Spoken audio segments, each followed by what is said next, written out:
Ya, ada usulan pembentukan Satgas PHK. Gimana tanggapannya Mas Iqbal dan Kang Hendra? Tapi sebelum ke Satgas ya, kita lihat dulu. Ini emang efek dominonya betul-betul akan terasa nih. Walaupun 32% diberlakukan, sudah pasti barang Indonesia di luar negeri akan mengalami kelemahan daya saing. Tapi apakah emang efek dominonya langsung ke PHK? Itu dulu deh sebelum ke Satgas. Ya, jadi kalau bicara kita konteks perang dagang ya, tahun 2018, itu memang dengan adanya perang dagang itu dulu kan masih sangat, skalanya masih sangat sempit ya antara Cina dan Amerika.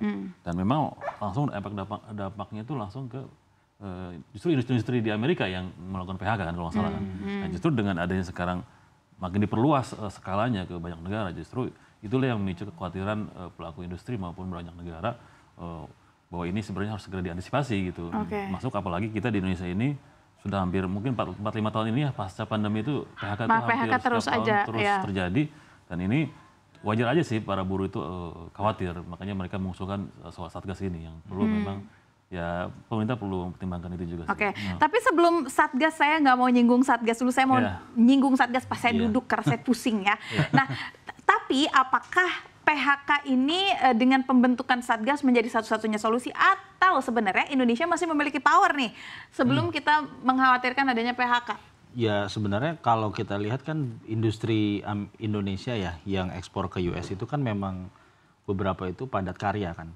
Jadi ketika dia padat karya tentu angka 50.000 yang disampaikan oleh Pak Said Iqbal itu ya masuk akal. Misalkan pakaian, kemudian sepatu ya, alas kaki, belum furniture. Dan itu kan industri-industri padat karya yang memang benar-benar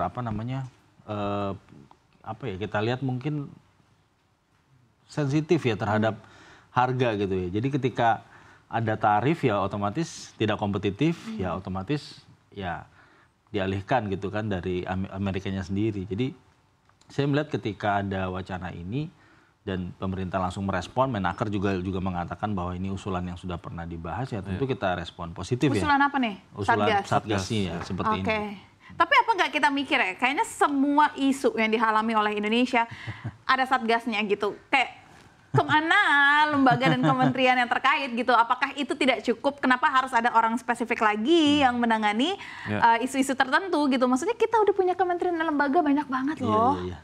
Ya jadi memang kalau secara Satgas itu kan sebenarnya kalau sejak berapa macam-macam pemerintahan sebelumnya sudah terjadi kan. Sejak Orde Baru ada Satgas macam, Satgas Pungli, Satgas macam. Tapi memang yang perlu kita perhatikan memang masalah ini efektivitasnya. Apakah itu benar-benar sebagai solusi? Karena misalnya dalam konteks misalnya Satgas PHK ini, itu yang perlu kita fokusin apakah lebih ke pencegahannya atau nanti pasca PHK gitu. Nah justru kalau saya lihat dari tadi Pak Said Iqbal itu lebih fokus bagaimana penanganan pasca PHK gitu kan, lebih kepada hak-hak buruh. Kalau memang penanganan pasca PHK berarti bisa dipastikan PHK tuh akan terjadi nih. Ya ini kan sebenarnya karena Satgasnya untuk menangani. Iya, ini lebih kekhawatiran ya, ada kekhawatiran kan, karena secara historis kan dulu dengan adanya perang dagang memicu PHK kan. Nah ini apalagi dengan tadi seperti Mas Iqbal bilang bahwa pasti akan berdampak ke nanti permintaan pasar kan, tentu akan mengaruh ke produksi nantinya. Ketika produksi ya udah pasti akan penurunan ke ke karyawan pasti. Tapi tadi menarik kalau kita ngomong tentang efektivitas gitu ya. Saya mau lihat dulu dari Satgas-Satgas sebelumnya gitu. Apa Satgas lainnya yang memang memberikan dampak yang signifikan gitu dari isu-isu. Oke, saya tahu ada Satgas Covid, Satgas Pungli, Satgas Pinjol, Pangan. Semua ada Satgasnya.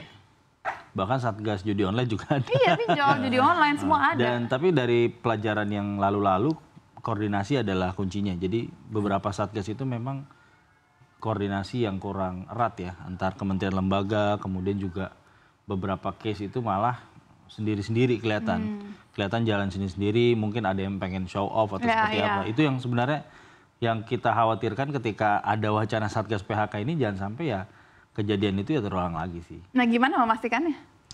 Maksudnya kita udah punya contoh nih kalau Satgas-Satgas ini sempat tumpang tindih antara keinginan, apa yang ingin dilakukan, data, antar kementerian dan lembaga aja belum terselesaikan. Dibentuk lagi Satgas baru. Gimana kita bisa menjamin hal ini? Ya justru kalau saya dari ngobrol-ngobrol dengan pengusaha ya, ternyata kalau pengusaha itu lebih fokus bagaimana lebih fungsinya lebih pencegahan agar tidak terjadi PHK. Harusnya pencegahan dong, betul. Tapi kalau tadi saya lihat narasi yang sampaikan Pak Said Iqbal itu lebih kayak gimana setelah ada PHK haknya buruh tetap dijaga gitu kan.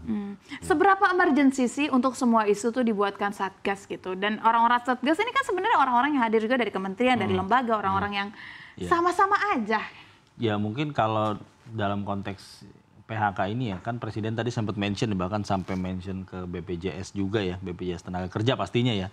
Ini harapannya memang masukan atau hasil kerjanya tuh lebih komprehensif ya. Jadi tidak dari sisi, kan sering terjadi kan misalkan kalau soal upah kan biasanya dari pengusaha, buruh gitu kan. Peran akademisi, BPJS, bahkan menurut saya peran mungkin apa ya, semacam dari sisi OJK juga perlu dilibatkan. Karena beberapa kasus kan jangan sampai PHK-nya ini, oh ternyata beneran PHK apa pura-pura PHK gitu. Dalam artian mem-PHK karyawan karena kondisi perusahaan beneran. Makanya itu kan ekspektasi. Oh jadi alibi ya. Iya, jadi beberapa perusahaan buruh itu kan selalu bilang bahwa coba dong dicek apa bener kondisi keuangan perusahaan itu tidak sehat gitu loh. Atau jangan-jangan justru malah mereka dapat untung misalkan dari perang dagang gitu kan. Itu yang sering terjadi. Dan misalkan sebelum biasalah sebelum Lebaran kan udah berapa kali kita PHK musiman ya. Berarti pemonitoran atau monitoring juga harus dilakukan dengan sangat signifikan di Satgas ini.